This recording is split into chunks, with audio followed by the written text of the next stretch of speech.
Takes just a minute to get the live stream uploaded.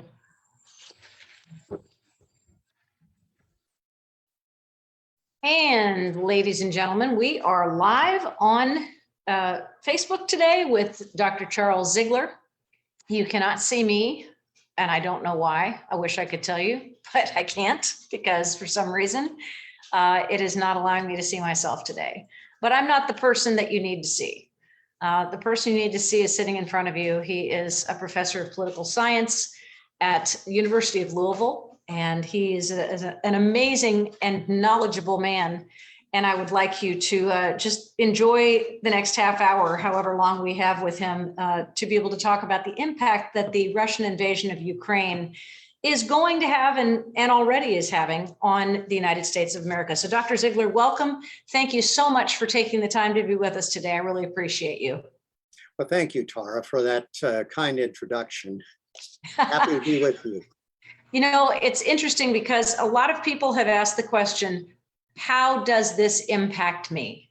How does the world, you know, half the world away, literally, a global conflict, even if it's, you know, a major country that we know, have known for many, many decades as an enemy, how can an impact permeate halfway across the world, across oceans, across continents?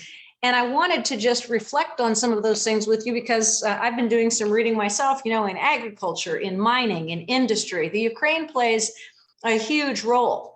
But politically, geopolitically, you know, there's a whole different discussion. Economically, there's a whole different discussion. So I'm just going to ask you to reflect for a few moments based upon your broad experience as a political science professor about generally the impact that this invasion by the Russians of Ukraine is going to have and how the bell is going to ring across the world. Well, I think Americans often have a hard time figuring out how international events impact them. And you may look at a crisis like this and say, well, yeah, what does it have to do with me? Why should I really care about it? It's sort of as if you said, well, all right, so there are a number of, a small number of radical extremists living in caves in Afghanistan and plotting things. What does it have to do with me? September 10th of 2001, you probably would have said, well, not very much. Mm-hmm. But I think by September 12th of 2001, you would have realized the impact of this. Absolutely. So the point is that consequences aren't always immediately evident to people. What we have here, I would say, is far more important, even than the terrorist attacks of 9/11. We have the biggest military offensive in Europe since the end of World War II. We have one of the world's major powers, Russia, invading a smaller country, albeit a country that is pretty good size by European standards, well over 40 million people. Mm-hmm. And if you superimposed a map of Ukraine on the US, it would stretch from, say, Virginia and New York all the way to Chicago and cover a good part of the eastern US. So it's a big country. It's a country that exports quite a bit of wheat. That's going to impact food prices. And the aggressor country, Russia, is one of the world's major producers of oil and gas. And that certainly is going to have an impact on our own economic situation, even more so in the Europeans. I think too, you know, people don't realize when you talk about the various and sundry aspects of the value of Ukraine in this world, they are some of the major miners of uranium, titanium, manganese, iron, mercury, shale gas, and coal. Those are huge, huge things. They produce ammonia and natural gas. They have a huge nuclear capability, the nuclear power capacity. They build rocket launchers, which a lot of people don't really realize. A lot of defense industry products. They're a huge manufacturer of steel. And if you particularly like corn, potatoes, wheat, honey, eggs, cheese, sunflower oil, things of that nature, the Ukraine produces a lot of those. And now we're not even talking about what Russia has available and what contributions they make to the market. We're just talking about the Ukraine. So we have the ability to be impacted on many, many levels, all the way from our mouths to our gas pedals. And so the point that you just made, that people who think this isn't going to affect us and we can just go on with our lives and not worry about it, they're going to have a very, very unpleasant surprise coming. Yeah, I agree with you. I think just in basic economic terms, the real impacts are going to be on energy and food. Those are already a couple of areas where we've seen prices go up. We know inflation's at record highs, at least for the past 40 years or so in the US. And this is going to, I think, make inflation somewhat worse. It's going to throw a wrench in the works for the Federal Reserve Board when they try to figure out what to do. They were getting ready to start raising interest rates in March. They may cut back on the rate at which they increase these, but we may be faced with the sort of problem that we had in the late 70s, where we had inflation paired with economic stagnation. Some economists are talking about that. So obviously not a place where we want to go to again. No, we certainly don't want to go there. And yet I'm not sure how we can possibly avoid that. Talk to us a bit about the finances. We all noticed yesterday, if anyone took a look at any of their investment accounts, whether they contain $100 or $500,000, the markets went into free fall yesterday. Let's talk about the impact of a war halfway across the globe on the stock market, both of the US and worldwide. Well, markets don't like uncertainty, and that's what you have right now. And so you're going to see volatility for a while. I think the Dow went up like 800 points and then, or went down 800 points and then came back and had some modest gains. I think we're going to see wild fluctuations like that until things settle down. And what that means is we have to wait several months out to see, is this going to be a quick operation and then things settle down? Will there be, say, continued guerrilla fighting, opposition to Russian forces? We don't know about, again, fuel, oil and gas. It's a critical thing.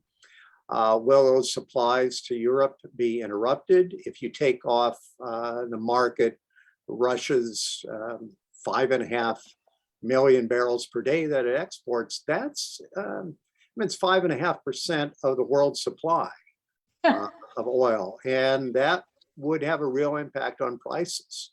I mean, anything over 1 million barrels a day is going to have a real impact. Now, that isn't likely that all of that would stop. Both Russia and Europe are tightly linked in that sense. They're each dependent on the other.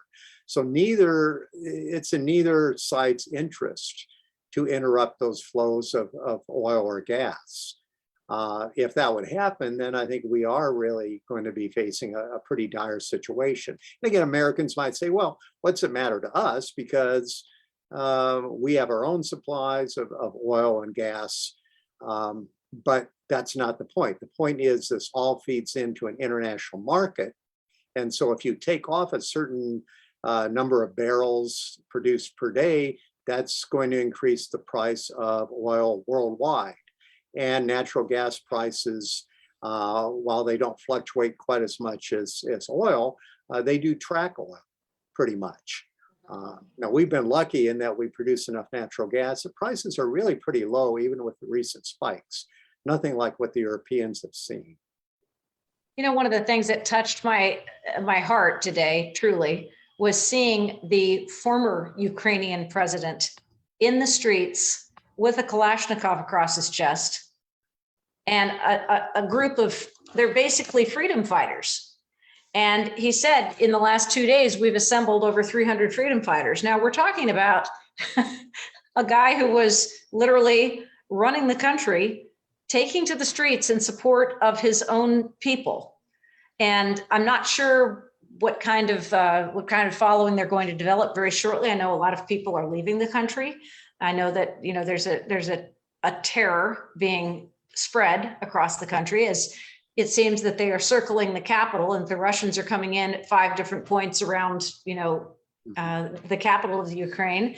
And there are people who are being driven like sheep in every direction. So to see this man, the former president of Ukraine, coming out into the streets with his rifle strapped across his chest and talking about the fact that they don't have any artillery, they don't have any tanks, they don't have any massive ammunition, they don't have any bombs, they don't have any planes, but they're still standing in the streets.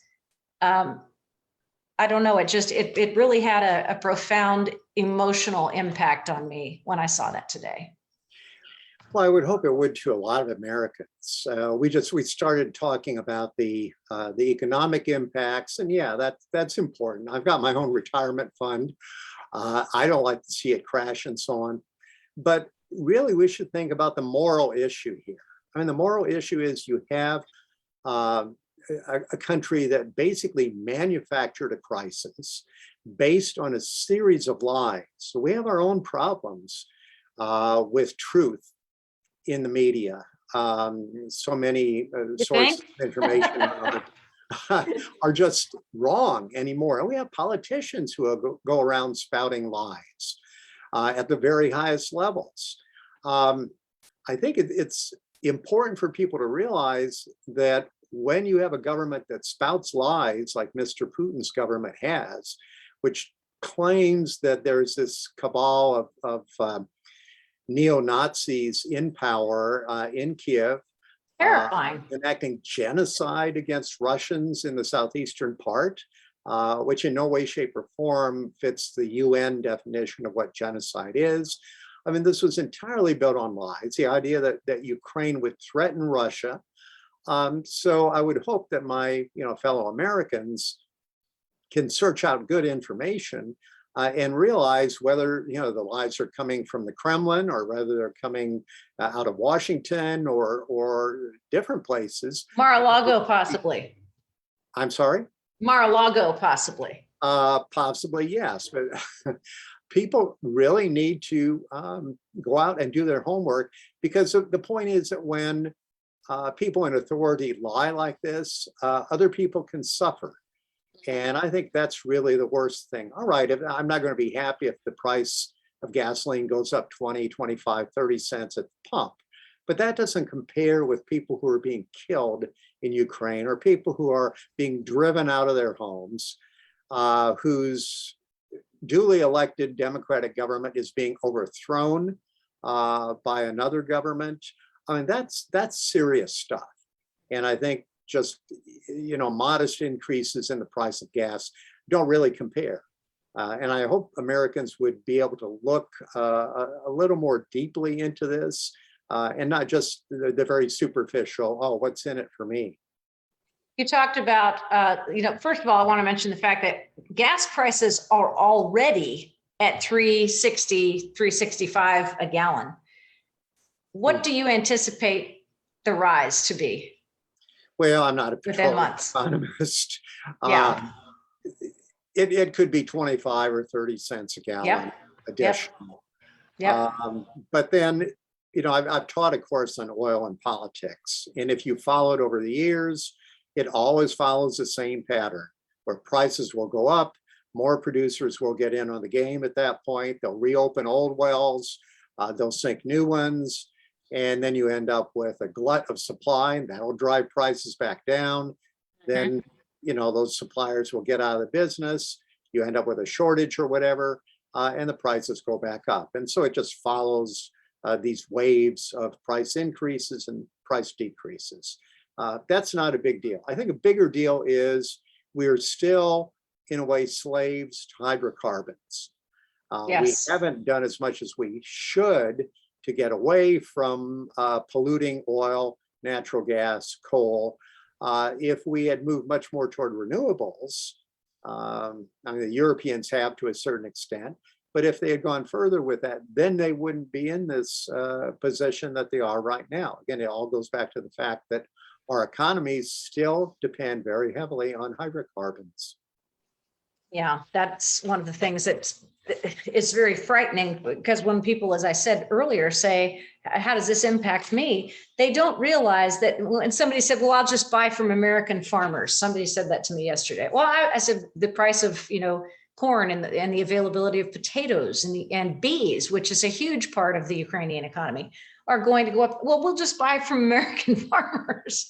And I said, yeah, but you don't realize that, American farmers also are dependent upon the state of agriculture in the rest of the world.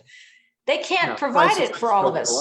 The Ukraine right now can feed 600 million people with all of the food that comes out of there. With all of the component parts of their agriculture, they can feed 600 million people. Yeah, that's pretty remarkable. Yeah, it's quite distressing to think about that kind of an absence in the supply chain. And then let's just talk about the supply chain for a moment. We've already had an interruption in the supply chain as a result of COVID. We all know the stories of the box ships that are sitting out in Long Beach Harbor. Hopefully they've processed by now, but for months, literally, there's been a huge backup in imports from countries all over the world. It has really affected our supply chain. It's made it hard to get strange things over the last 2 years. Like, for instance, women's shoes have been one of those things that have just been really, really hard to get a hold of. Heaven knows why. So supply chain interruptions as a result of a war, in your experience, as a result of a war in a faraway land, talk a little bit about the inconveniences that come as a result of that. Well, it probably will have some impact on supply chains, more indirectly, I think, because of the sanctions, and you'll have certain suppliers who are going to be reluctant to carry Russian goods.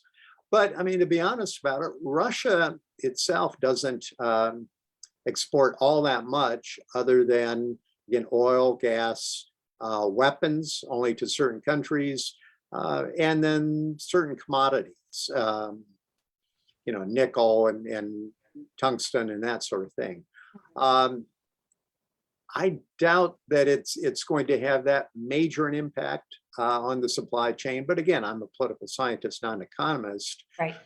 So I would, urge you to talk to a good, solid economist more about that.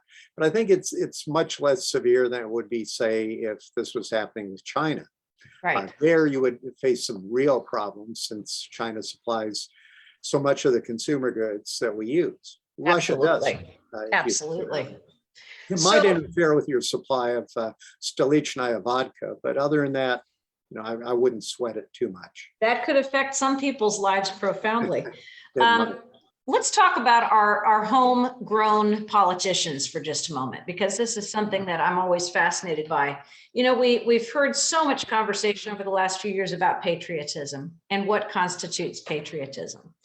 And one of the things that I would imagine in my lifetime, as the child of World War II veterans with many, many family members who served in the military, is standing behind our nation, standing behind our president, especially when we have a conflict. Now, in the last presidential administration, really there was nothing else going on except the conflict within our own nation, the conflict between ourselves.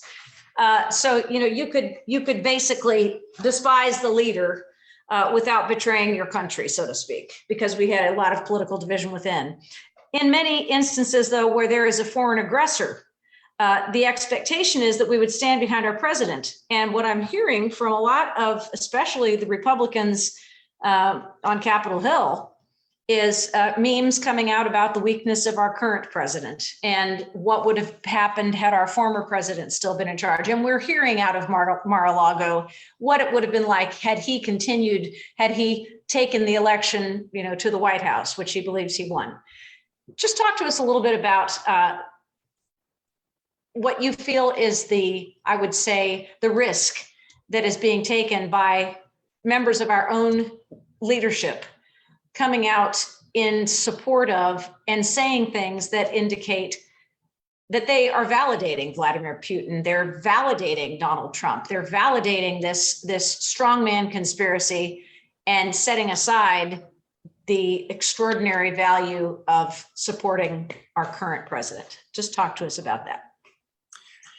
Well, first off, I don't see any problem with criticizing any president, for that matter. Roosevelt faced a fair amount of criticism before we went into World War II. Certainly in the 2 years leading up to the attack on Pearl Harbor, he was facing isolationism from a good part of the Congress. Truman faced isolationism again after World War II, when he was trying to build up our alliances in Europe and so on. So that doesn't bother me a whole lot. That's part of democracy. I mean, you can't really do that with Mr. Putin. If anyone saw his interrogation of his foreign intelligence chief, which is out there on YouTube, Yep. You get a sense of how powerful this man is. No one's Yep. going to challenge him. So I don't have any problem with that. What I do have a problem with is politicians who somehow see or admire Putin because he's exercised strength, if you will. Well, no, Hitler exercised strength too in invading Poland. I just think that's absolutely ridiculous. I mean, Mr. Trump never, and I have written published a paper on this. Mr. Trump has never said a negative word about Mr. Putin. Nope. He claimed that his administration was tough on Russia. He said that, but he was ready to veto sanctions against Russia that Congress passed. If they wouldn't have been passed overwhelmingly, I think he would have done that. He did do a signing statement claiming he disagreed with those. And you know, he was always very positive toward Russia. At his 2018 meeting with Mr. Putin in Helsinki, he took Mr. Putin's word over that of all the US intelligence agencies that said that they had hacked into our election and tried to influence it. Now to come around and claim that, oh, he would have been tougher on Russia than Joe Biden, I think is disingenuous. To say the least. I mean, again, it's an example of just twisting the truth. Also, oh, he should have been tougher on Russia. What does tougher mean? In foreign policy, you have a toolbox that has three basic tools to it. You've got diplomacy, you've got economic statecraft, which includes sanctions, and you've got military force. We use diplomacy. It's clear that although Ukraine's very important, it is not something we should be sending young men and women over to die for. And so that leaves you with sanctions.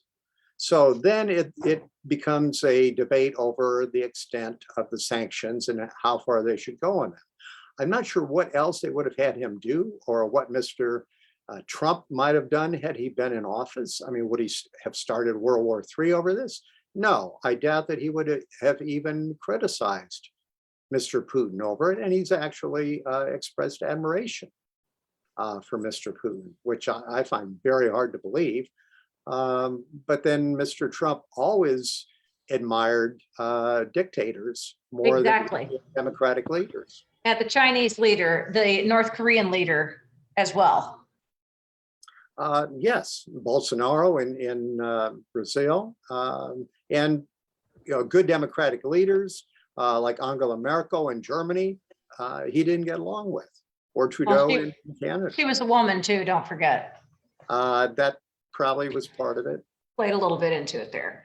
That's the fear, I believe, that a lot of people have, is that this strongman coalition, because we've already talked about the fact that it looks like China and North Korea will be lining up behind Putin, as well as other dictatorial leaders that you've mentioned, to create a new state. And it appears very clearly that Ukraine is the very, very limit of the peripheral vision of President Putin, that he fully intends to move forward in creating a new Soviet bloc type state.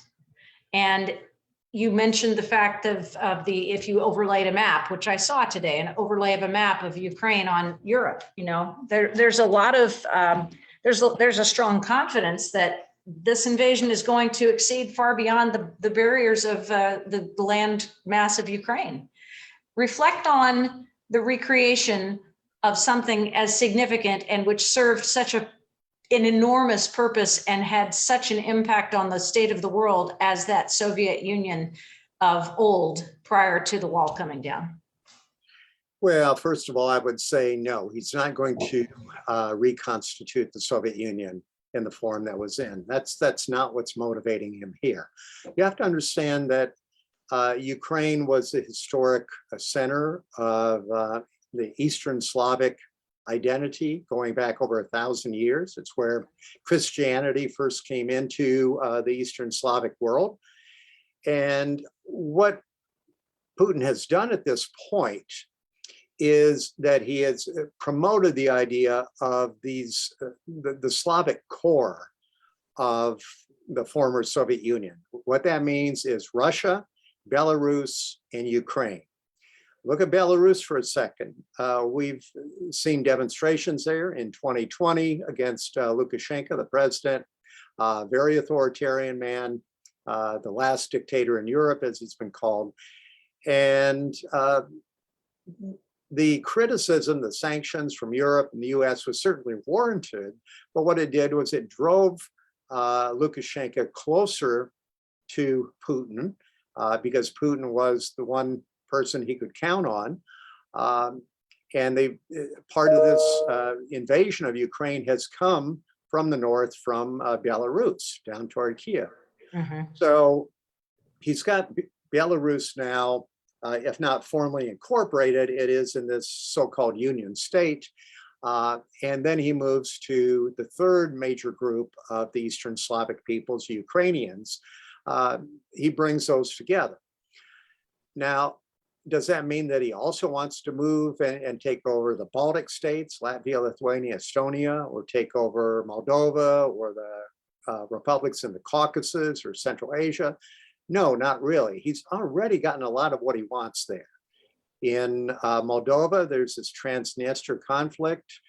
So there's a frozen conflict there with a number of Russians on the eastern bank of the Dniester River. They've just brokered this deal recently between the Azeris and Armenians over in Nagorno-Karabakh in the Caucasus. They occupy these two breakaway territories in Georgia. Russia led the coalition of CSTO forces going into Kazakhstan in January when there were demonstrations there, and they're backing Tajikistan against possible extremism coming out of a new Taliban Afghanistan. So what he's done is secured the entire periphery of the United States. I'm sorry, of the Ukraine, of Russia. Yeah. Oh, yes. The whole periphery around there. He's not, I don't think he's interested in the Baltic states, simply because, for one thing, they are now part of NATO. None of these other countries are. And any move against those would trigger Article 5 of the NATO Charter, and that would mean a genuine war. I don't see why he would go beyond Ukraine's borders into Europe. That simply makes no sense. And my point is, he already has a good deal of what he wants without physically occupying territories. Now, if you want, we can also talk about the relationship with China, which is a critical issue. That was coming up next. Good, go for it. Okay. The relationship there is similar to what Lukashenko and Belarus has with Russia. For Russia, China is the key strategic partner. This relationship's been evolving over really 3 decades. It's become a very close relationship under Mr. Putin, and especially since Xi Jinping became president of China 10 years ago. They've had a large number of meetings over the years. Putin was just in Beijing for the opening of the Olympics. They signed this long document about their strategic cooperation, all the areas that they're working on together. And I think more importantly than anything, the two sides see themselves as a counterpart to the democratic world led by the United States. Neither one is happy with the US throwing its weight around in the world. They've condemned this idea of a unipolar world led by the US.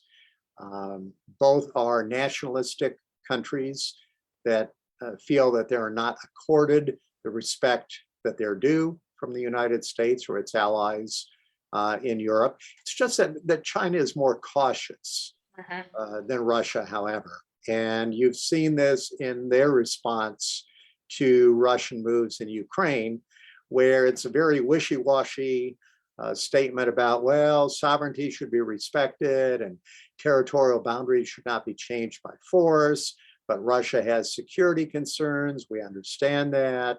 We urge all parties to resolve their differences through diplomacy, blah, blah, blah, blah, blah. And so it's put China in a bit of a difficult position, Russia has. So they're not wholeheartedly endorsing what Russia has done, and the two countries have some differences of interests, but still, it's a very important relationship, and I think it'll continue to be important for some time in the future. For those who don't understand the purpose of sanctions, explain, if you will, what you believe the impact of Biden's choice of sanctions against Russia will have, and whether they are effective. And also the fact that I know a lot of American military that I know have put their hands to their heads with the thought that they're going to be going to a new theater of war at some point in support of European nations that could be threatened, or whether or not the United States will send direct military support to Ukraine. So just talk to us a bit about sanctions, and then let's discuss the potential for military involvement by the United States. Well, we've had sanctions on Russia for 10 years now, starting with the Magnitsky sanctions in 2012, which were limited, and then a pretty wide range of sanctions from ourselves and the Europeans after the annexation of Crimea in 2014. Have they had much impact? The economists estimate maybe a 0.6% reduction in GDP per annum over that period. That's important. They're painful. The way we do sanctions now, and have since the 1990s sanctions against Iraq under Saddam Hussein, is what they call targeted or smart sanctions, which aim at certain technology sectors. In Russia's case, oil and gas, deep water drilling, financial sectors, banks in particular, and certain prominent individuals, leaders of the top corporations in Russia, the top banks, the members of the Siloviki, the power ministries around Mr. Putin. Exactly, people in Putin's inside circle. Right. Yeah. So are they effective? Well, again, they usually don't change behavior. Sanctions can work against a smaller country if everyone's on board, as they did against South Africa in the 1980s. But for a large country which has, say, a large partner like China willing to go against the sanctions, then they're not quite as significant. They could go to pulling, expelling Russia from the SWIFT, a financial transfer agreement. That would be very painful. Apparently would have a real impact on their GDP, but it would also really damage the Europeans who are hoping to get payments from Russian firms for things they've already sold. So I think that, Mr. Biden has ruled that out. Well, and a question was just asked on the live stream. Are these sanctions against Russia Biden's or NATO's? And I would say they were certainly initiated by President Biden and with the acceptance and understanding and support of NATO. Is that a correct assumption? Almost. I mean, you have bilateral and multilateral sanctions. NATO would be doing the sanctions. This would really be more the European Union. And many of those people or countries in the EU are members of NATO also. But that would really be more through the European Union rather than through NATO. I mean, NATO is a military organization, so they can't really impose economic sanctions. So we can do bilateral sanctions on our own, and often do, and then we can coordinate with the Europeans, which we often do. That's what diplomacy is about. So you speak to them, and we agree on which sanctions we're going to impose, which ones we won't impose, how we may ratchet those up. And that's often what you want to do if, if they would dial back their behavior in Ukraine, then it would be a good idea to reciprocate. I mean, if you really want to change your behavior, you say the more bad things you do, the more we're going to hit you with harder sanctions. However, if you begin withdrawing, if you end military operations, then we can start to dial the sanctions back. And that's where imposing them ahead of time doesn't really make a whole lot of sense. I know Zelensky wanted that, but that really totally eliminates the incentive for a state to change its behavior. One of the things that was also asked for, Jackie Rocky says, how does the opening of an Arctic Sea channel from the melting ice cap, establishing new military advantages, affect Putin's goals? It's an interesting thought. Well, that's really important. Russia has a whole strategy for the Arctic out for the next 15 or 20 years. They have much more of a presence in this area than we do. They've got far more icebreakers than we do. They have LNG and oil platforms up in the Arctic Circle. That's where a good part of their oil and gas reserves are. And so they see this in both economic terms, that they want to make money off of these resources, and also tariffs on ships that they would escort through there using their icebreakers, and also in strategic terms. So they're rebuilding or building new military bases up in the Arctic Circle. And certainly the US military is very concerned about that. But that's been a big part of what Putin has tried to do recently. Yeah, that's a critical thing. Somebody was also talking to me a little bit earlier today about the fact that President Biden has already sent somewhere in the neighborhood of 7,000 troops to Europe. I think one of the things that people are concerned about is that we are, after just disengaging from a decades-long war in Afghanistan, we are now inserting ourselves into an Eastern European conflict, as again, people have stated, because we've gotten the idea that nationalism is a good thing over the past 4 years. This doesn't really affect us. Why are we getting into their business? Talk about the deployment of those 7,000 service members to Germany, particularly, which is because we're reassuring our NATO allies that we're supportive of them, and how that could possibly be turned into another situation where US troops would be involved in the conflict that is going on right now between Russia and Ukraine. Well, the reasoning here is the troops are there as a deterrent. I mean, 7,000 troops, that's not enough to repulse a Russian invasion if they chose to do that. That's not the point. By no means. No, a little background. President Obama established the European Deterrence Initiative back in 2015, the year after Russia annexed Crimea and supported separatists in southeastern Ukraine. And most of those troops went to Poland and then the three Baltic states, Latvia, Lithuania, Estonia. If you look at who all is there, it's all the members of NATO. I mean, we had the troops in Poland, but then you have Germany, Britain, and I believe the Netherlands, heading different groups of NATO forces in each of those four countries. We also have some troops in, say, Romania, Bulgaria, Germany, as you mentioned. And these are all members of NATO, and they're all protected under the NATO agreement that says an attack on one is an attack on all. So sending the troops over is saying we are reinforcing our deterrent that, should you decide to go beyond Ukraine, that would trigger Article 5, and you would be in a military conflict with NATO. Ukraine is not a member of NATO, and so we really have no obligation in that sense. Again, as I said before, it's a terrible conflict.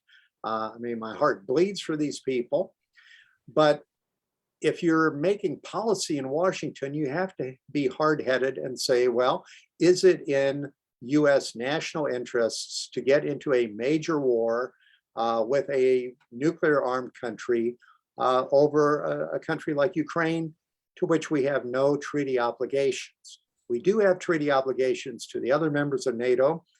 Whether or not it was a smart move to expand NATO eastward, which Putin says is the greatest threat to Russia's security, that's another matter. Personally, I think no, that was maybe not the smartest move we made. That went back to the Clinton administration.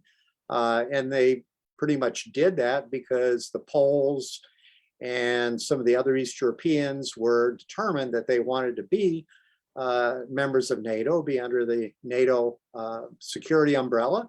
And they saw that also as a way into the European Union and all the economic goodies that would come out of that. We went along with it. That's where we're at now. We can't very well turn our backs on these NATO members, but it does put us in a fairly difficult position.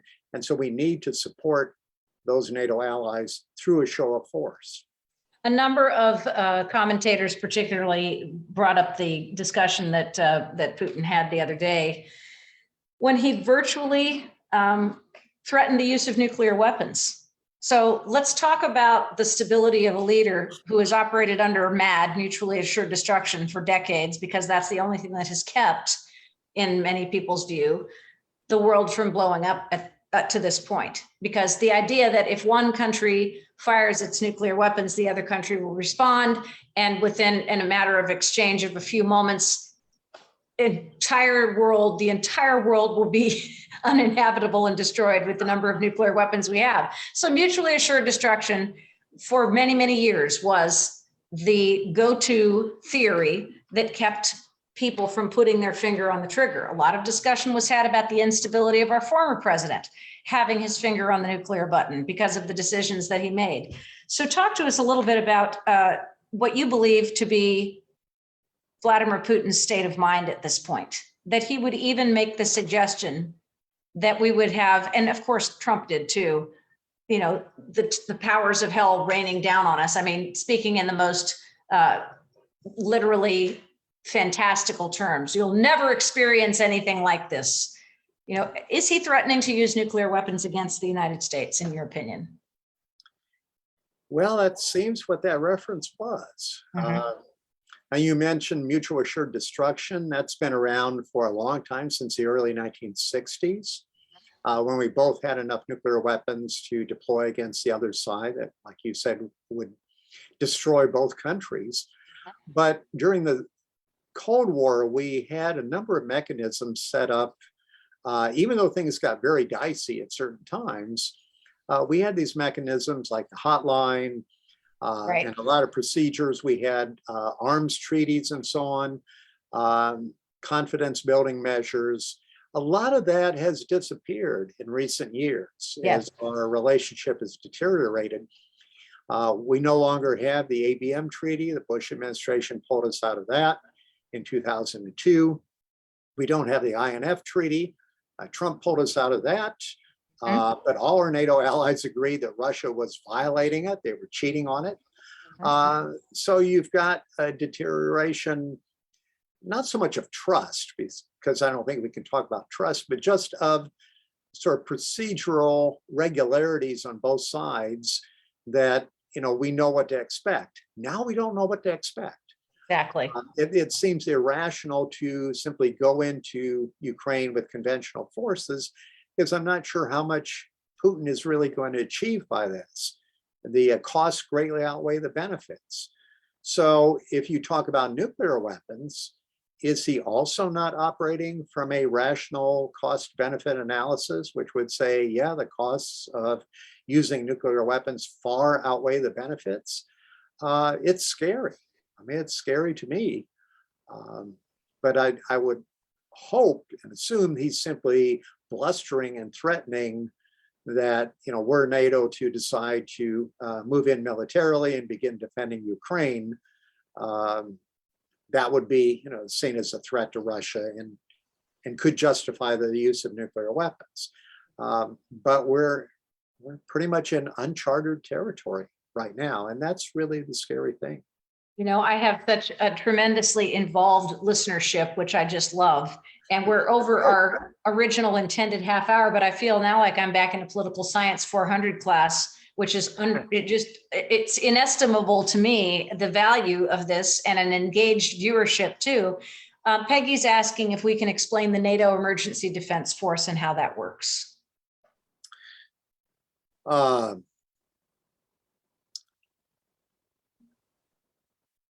Basically, I think it's just a response force, actually, the NATO response force. yeah, it's, again, the idea, and I think a lot of this came out of what you had in the Balkans in the 1990s, the notion that NATO might go out of area, as they call it.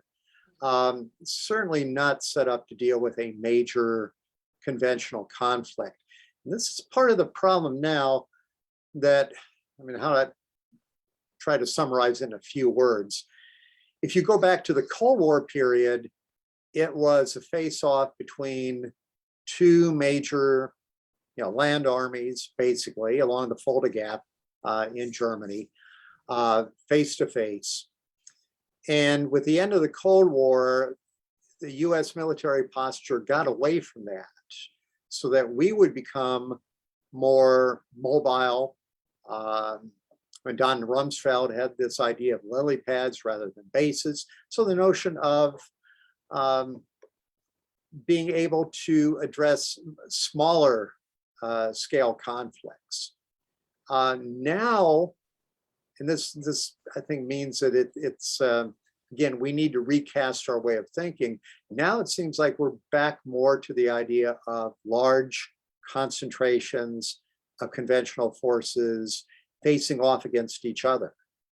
And so there's talk now, as I understand the military, about going back to the larger battle formations, not simply the sort of urban warfare that you had in Iraq or the counterinsurgency types of warfare that you had in Afghanistan. So again, it's a matter of shifting gears, if that makes sense. Yes. Julie's asking, has there been any thought given to the large, hard right-wing groups of people that operate out of the Ukraine and the impact they have on the decisions that NATO and other global leaders are making? And I want to just call specific attention to the fact that, Ukrainian troll farms are a big deal. I mean, Russian troll farms are too, but there have been quite a few in the Ukraine as well that have been impacting our elections, our political frontier.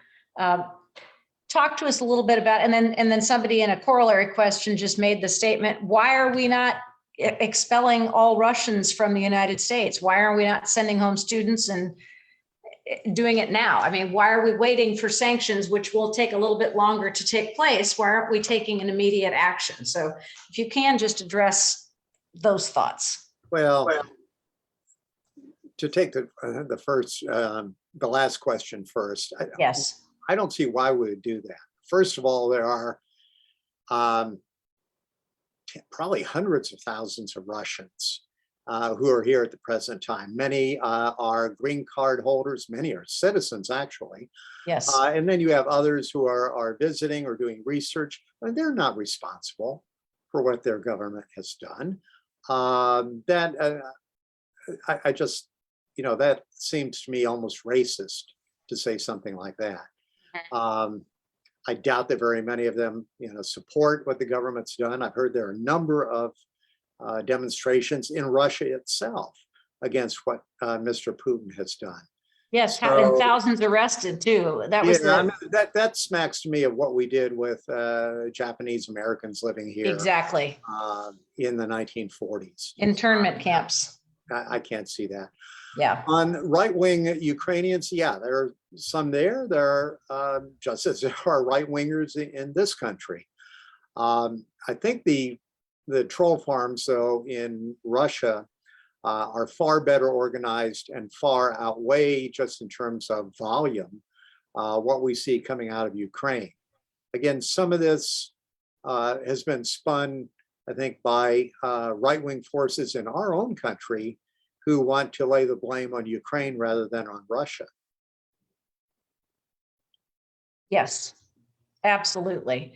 And just for the purposes of the comments that are coming back, everybody has a right to agree. Everybody has a right to disagree. This is not a debate that is causing people to have to make a decision to stand up to someone at this point. So no worries about that. If you disagree with what we're saying, you're more than welcome to do that. And please stay and continue to hear the conversation, because I think it's really important to know, from the perspective of someone with the extent of experience that Dr. Ziegler has, it's important to hear these thoughts.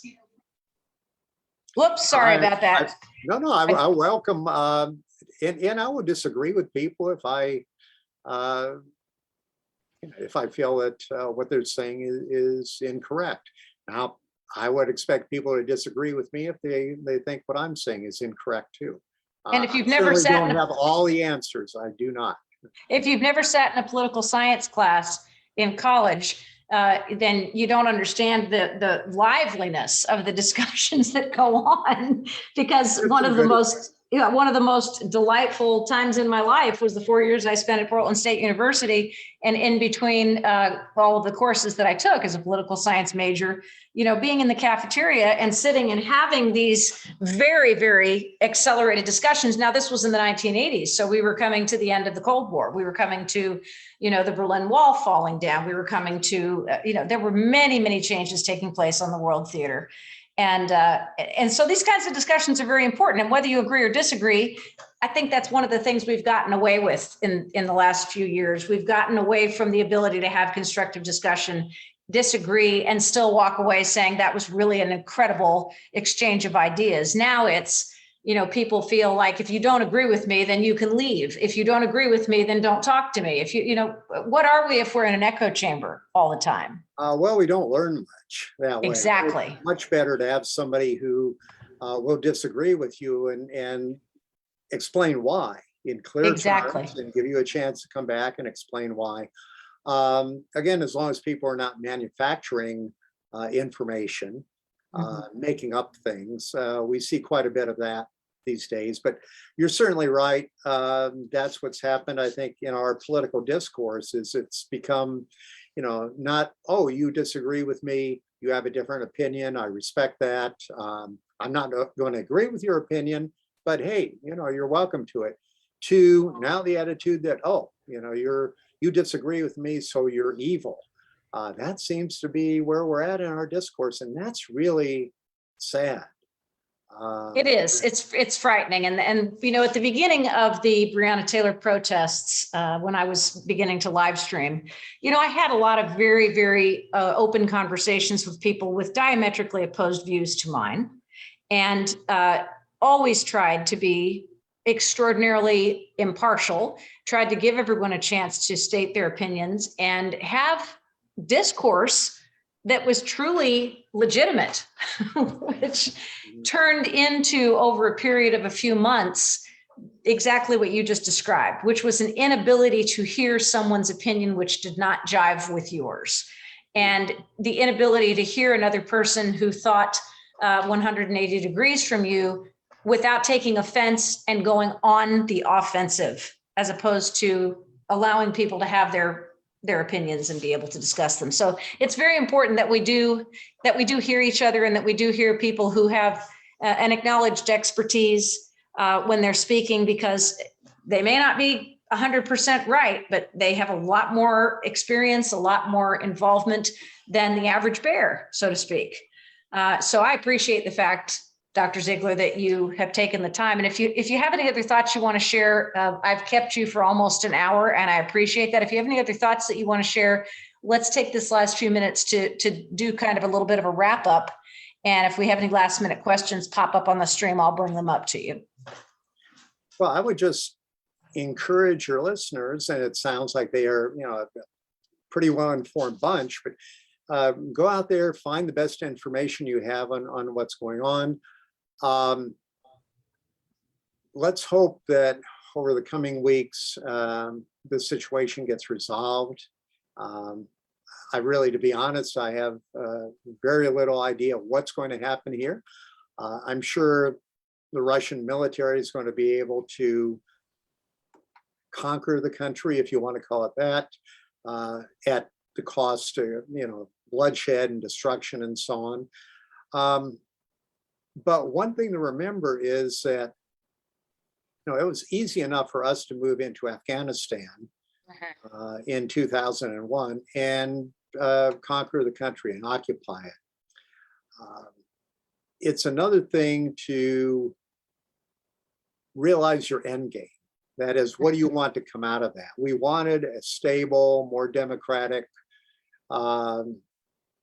viable country to come out of it. 20 years later, we still hadn't achieved that. I'm not saying we should not have gone into Afghanistan. I can't imagine any leader who would not have after the 9/11 attacks. So I'm not saying that at all. Don't get me wrong. But what I'm saying is, with a large enough military, you can do a lot of things, but it's very hard to put a country back together. It's very hard to govern it and bring stability.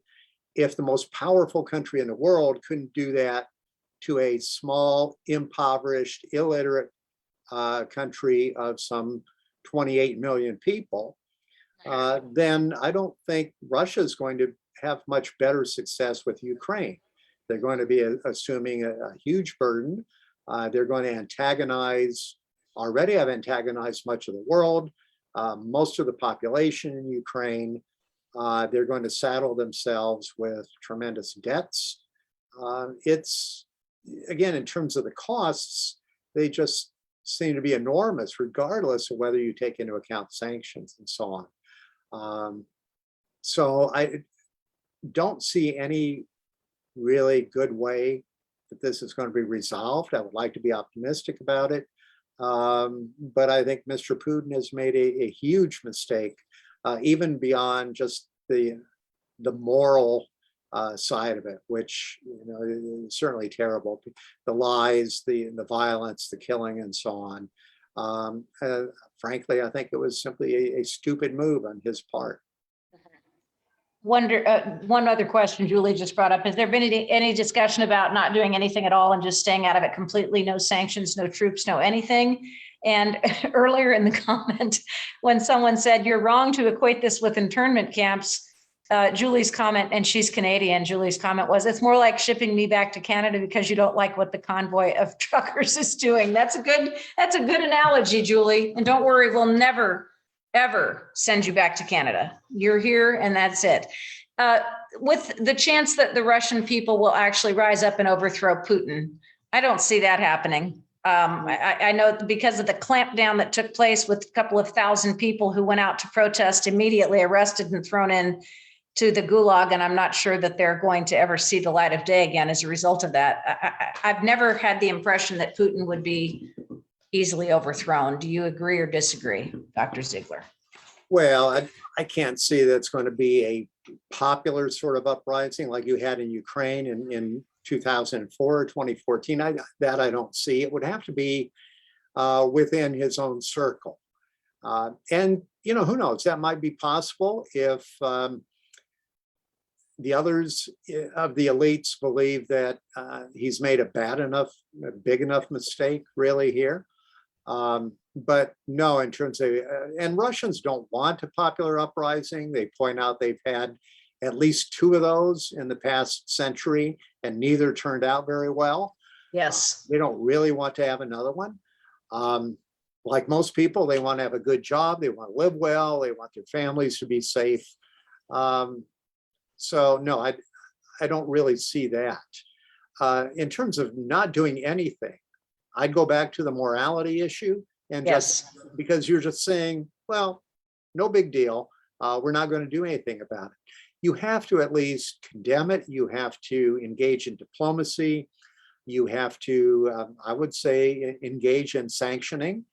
You use what are measured measures, I guess you would say, and that does not necessarily include military force, but just to sit back and do nothing, I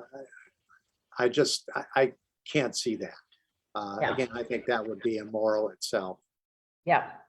Well, Dr. Ziegler, it's almost 4 o'clock. I know you have work to do. Thank you so much for this extraordinary hour. It really did bring me some very fond memories of Dr. David Smeltzer, Dr. Marco Haggard, the many political science professors that I enjoyed, Dr. Ralph Funch, John Damas. These are all guys that taught me at Portland State University, and they really shaped me in 4 years of college. They really shaped my worldview in a dramatic way, and taught me to think for myself and to make decisions about things based upon broad data as opposed to one. It's kind of like watching all of the news channels to make a decision as opposed to feeding yourself in that echo chamber, one channel's information. So just thank you. I know I appreciate the conversation. I appreciate all the questions from everybody who sent comments in. I appreciate the challenges. Appreciate the fact that you guys stayed engaged for a full hour about a very important topic, and encourage you to share the live as well. And love to have you back again, Dr. Ziegler. Thank you so much for your time. I appreciate you. And feel free to share this live on your pages or with University of Louisville's Political Science Department to showcase the fine thinking and the teaching that you do. We appreciate you. Okay. Well, thank you, Tara. I really enjoyed it, and thanks to your viewers. Great questions, and like I said, please stay engaged and stay informed. That's the most important thing. Thank you so much. Dr. Charles Ziegler, University of Louisville Political Science Department. Another great take it from Tara. Thanks, you guys. Have a great day.